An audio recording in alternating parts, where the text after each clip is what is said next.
सुकरात ने उस इंसान को कहा कि वह कल सुबह नदी के पास मिले, वहीं पर उसे अपने प्रश्न का जवाब मिलेगा। जब दूसरे दिन सुबह वह व्यक्ति नदी के पास मिला तो सुकरात ने उसको नदी में उतरकर नदी की गहराई मापने के लिए कहा। वह व्यक्ति नदी में उतरकर आगे की तरफ जाने लगा। जैसे ही पानी उस व्यक्ति की नाक तक पहुंचा, पीछे से सुकरात ने आकर अचानक से उसका मुंह पानी में डुबो दिया। वह व्यक्ति बाहर निकलने के लिए झटपटाने लगा, कोशिश करने लगा, लेकिन सुकरात थोड़े ज़्यादा स्ट्रांग थे। सुकरात ने उसे काफ़ी देर तक पानी में डुबे रखा। कुछ समय बाद सुकरात ने उसे छोड़ दिया और उस व्यक्ति ने जल्दी से अपना मुंह पानी से बाहर निकालकर जल्दी जल्दी सांस ली। सुकरात ने उस व्यक्ति से पूछा, जब तुम पानी में थे तो तुम क्या चाहते थे? व्यक्ति ने कहा, जल्दी से बाहर निकलकर सांस लेना चाहता था। सुकरात ने कहा, यही तुम्हारे प्रश्न का उत्तर है। जो चाहोगे, जितना तीव्र इच्छा से तुम सांस लेना चाहते थे, तो तुम्हें सफलता निश्चित रूप से मिल जाएगी, अवश्य हो जाएगी। अभ्यास का महत्व। प्राचीन समय में विद्यार्थी गुरुकुल में रहकर ही पढ़ा करते थे। बच्चे को शिक्षा ग्रहण करने के लिए गुरुकुल में भेजा जाता था। बच्चे गुरुकुल में गुरु के सानिध्य में आश्रम की देखभाल किया करते थे और अध्ययन भी किया करते थे। वरदराज को भी सभी की तरह गुरुकुल में भेज दिया गया। वहाँ आश्रम में अपने साथियों के साथ घुलने मिलने लगा, लेकिन वह पढ़ने में बहुत ही कमज़ोर था। गुरुजी की कोई भी बात उसके बहुत कम समझ में आती थी। इस कारण सभी के बीच वह उपहास का कारण बनता है। इसके सारे साथी अगली कक्षा में चले गए, लेकिन वो आगे नहीं बढ़ पाया। गुरुजी ने भी आखिर हार मानकर उसे बोला, बेटा वरदराज, मैंने सारे प्रयास करके तुम्हें यहाँ अपना समय बर्बाद मत करो। अपने घर चले जाओ और घर वालों की काम में मदद करो। वरदराज ने भी सोचा कि शायद विद्या मेरी किस्मत में नहीं है, और भारी मन से गुरुकुल से घर के लिए निकल गया। दोपहर का समय था। रास्ते में उसे प्यास लगने लगी। इधर उधर देखने पर उसने पाया कि थोड़ी दूर पर ही कुछ महिलाएं कुएं से पानी भर रही थीं। वह कुएं के पास गया। वहां पत्थरों पर रस्सी के आने जाने से निशान बने हुए थे। तो उसने महिलाओं से पूछा, यह निशान आपने कैसे बनाए? तो एक महिला ने जवाब दिया, बेटे, यह निशान हमने नहीं बनाए, यह तो पानी खींचते समय इस कोमल रस्सी के बार बार आने जाने से ठोस पत्थर पर भी ऐसे निशान बन गए हैं। वरदराज सोच में पड़ गया। उसने विचार किया कि जब एक कोमल रस्सी के बार बार आने जाने से एक ठोस पत्थर पर गहरे निशान बन सकते हैं, तो निरंतर अभ्यास में से ढेर सारे उत्साह के साथ वापस गुरुकुल आया और अथक कड़ी मेहनत की। गुरुजी ने भी खुश होकर भरपूर सहयोग किया। कुछ ही सालों बाद यही मंदबुद्धि बालक भारद्वाज आगे चलकर संस्कृत व्याकरण का महान विद्वान बना, जिसने लघु सिद्ध कामुद्य, मध्य सिद्ध कामुद्य, सारा सिद्ध कामुद्य, गर्वापाद्मजंदगिरी की रचना की। शिक्षा। दोस्तों, अभ्यास की शक्ति का तो कहना ही क्या है। यह आपके हर सपने को पूरा करेगी। अभ्यास बहुत जरूरी है, चाहे वो खेल में हो या पढ़ाई में हो या किसी और चीज में भी। बिना अभ्यास के आप सफल नहीं हो सकते हो। अगर आप बिना अभ्यास के केवल किस्मत के भरोसे बैठे रहोगे तो आखिर में आपको पछतावे के सिवा और कुछ हाथ नहीं लगेगा। इसलिए अभ्यास के साथ धैर्य, परिश्रम और लगन रखकर आप अपनी मंजिल को पाने के लिए जुट जाएं। अभिनव बिनंदा, जिद और जुनून से दिलाया गोल्ड। मिलने से हर भारतवासी खुशी से झूम उठा।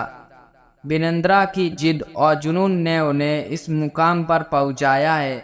बैंकॉक में हुए वर्ल्ड शूटिंग चैंपियनशिप में बिनंदा की टीममेट सभी इंटरनेशनल शूटर श्रेता चौधरी ने कहा कि बिनंदा ने जो कहा वह कर दिखाया।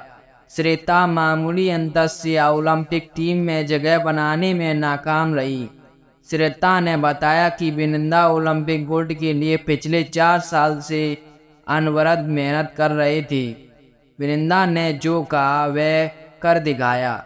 ऐसे बदली दुनिया। श्रेत बताती है कि एथेंस ओलंपिक के बाद अभिनव के व्यवहार में चेंज आया। एथेंस ओलंपिक के पदक हासिल न करने के बाद ही उन्होंने निश्चय कर लिया था कि वे अगला मौका बीजिंग ओलंपिक नहीं खिलवाएंगे। एक स्मरण सुनाते हुए श्रेता ने कहा कि बैंकॉक में वर्ल्ड चैंपियनशिप के दौरान जब भारतीय टीम के अन्य शूटर शाम को शहर घूमने गए थे, बिनंदा जिम में एक्सरसाइज कर रहे थे।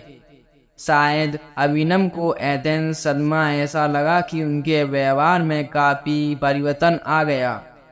उसके बाद से वह रिजर्व रहने लगे थे। उसके पहले वह साथियों के बीच आकर हंसी मजाक करते थे। इसके बाद वह लगातार विदेशों में जाकर प्रैक्टिस करते रहे।